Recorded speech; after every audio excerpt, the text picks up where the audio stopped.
So we see that large organizations produce a lot of data, and in today's world, to take advantage of it depends on how easily and efficiently you are able to leverage it to gain insights and make decisions. So today we'll be discussing about two journeys: one taken by the business users who need the data to make business decisions, and the other for business analysts who would facilitate business by preparing data. Quickly moving to the journey of a business user.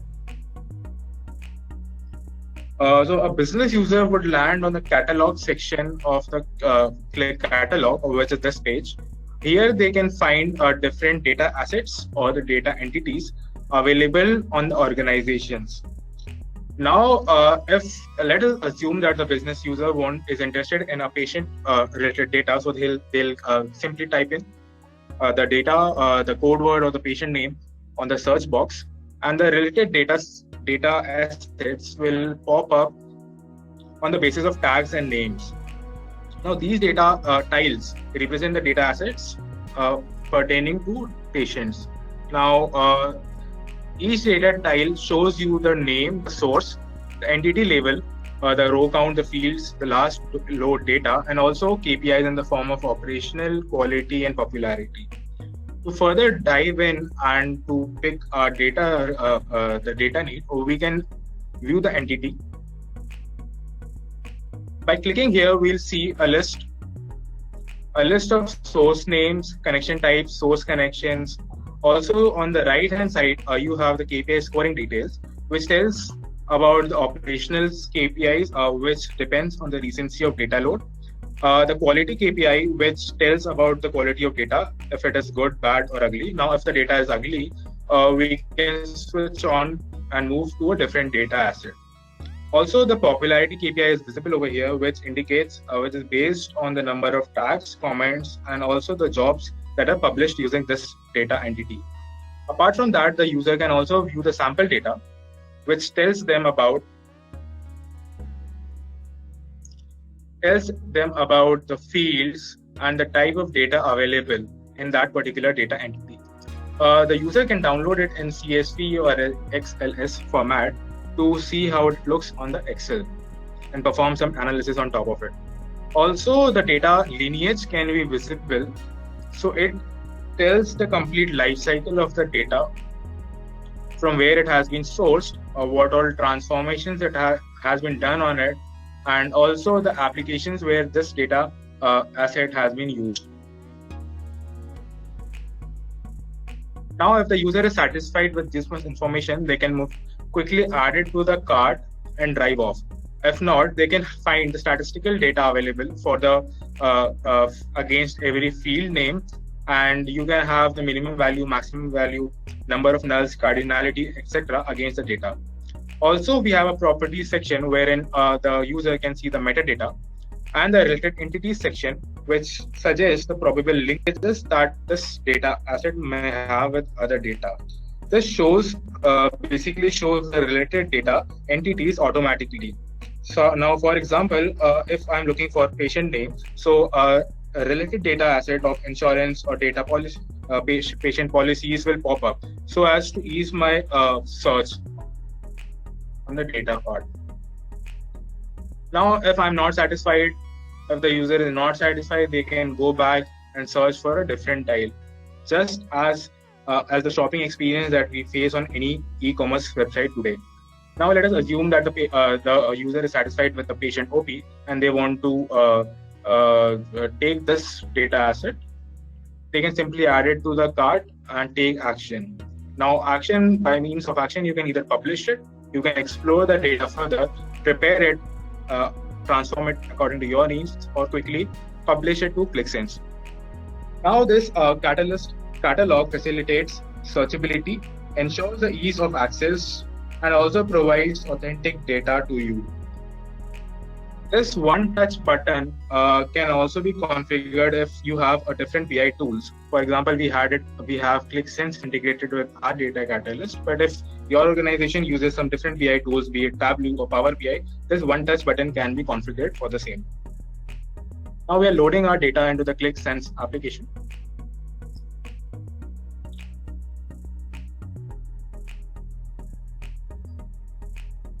the data directly gets imported to the sheet over here.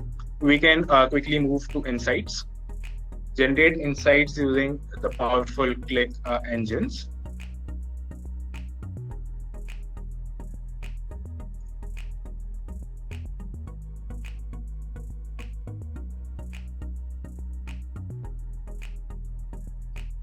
So here we have the insights that are generated automatically by Qlik Sense on the basis of our data that we have selected. We can add it to sheets.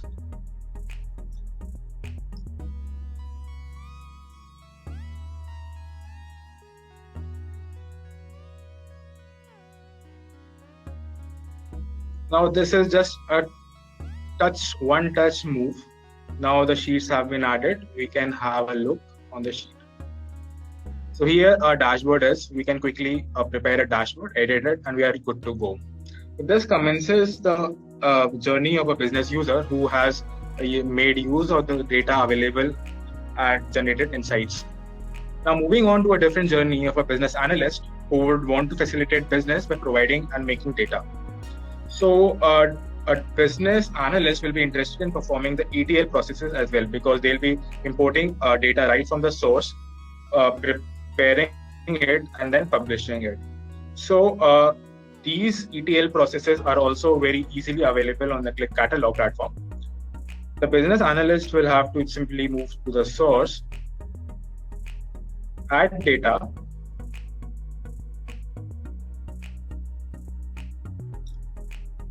to an existing source or to a new source.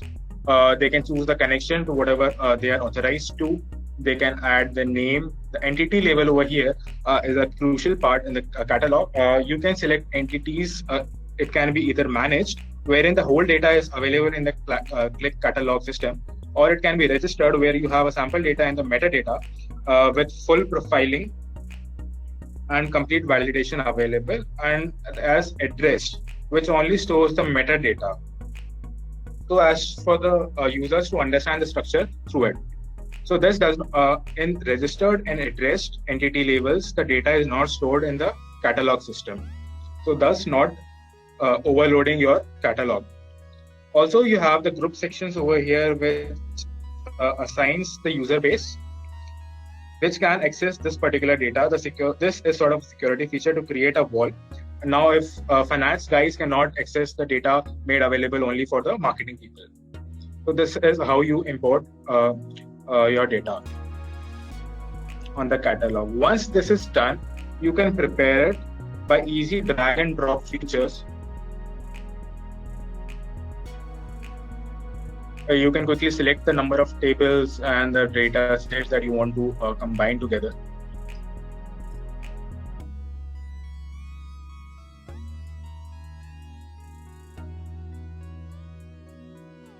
So here you have the preparation section, wherein you can make use of these tiles of filter. You can join different data tables, transform them, apply custom logics according to your usage.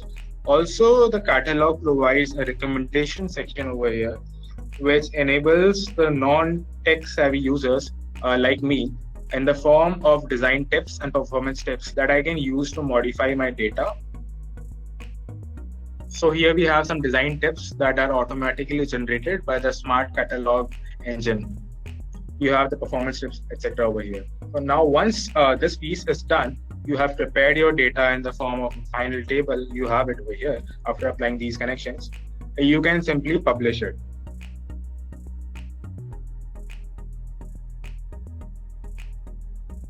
By publishing, you can set the load times. You can it can be either a scheduled load or it cannot be a scheduled. It depends on the you can set the time at which you want it to be loaded. And coming to the once it has been published, you can come to the security feature, which here you can mask the confidential data, honor cluster permissions, there's access to data, and audit access and lineage. So this is a powerful security feature to govern the data that is available on the organizational level. Also, it authorizes users to particular data sets collects the data.